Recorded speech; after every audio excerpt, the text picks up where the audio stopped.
Hi there! In this video, I will show you how to add a debit card to Cash App. So without further ado, let's get started. So begin by opening your Cash App and locate the profile icon on the home screen. This is typically a small icon resembling a person.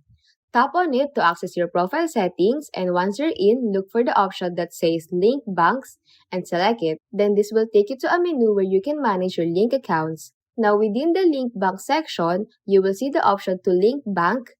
Tap on it to initiate the process. The app will then prompt you with a series of steps to follow. This usually involves entering your bank details such as the account number, routing number to establish the connection. The prompts are user-friendly and guide you through each stage. So just follow the instructions closely and fill in the necessary details as guided by the app.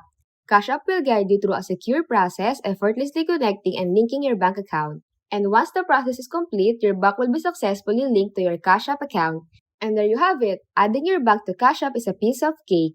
Now, with your bank seamlessly linked, enjoy the convenience of smooth transactions and transfers. If you found this video helpful, don't forget to hit that like button, drop a comment, share this content, and subscribe for more guides and tips.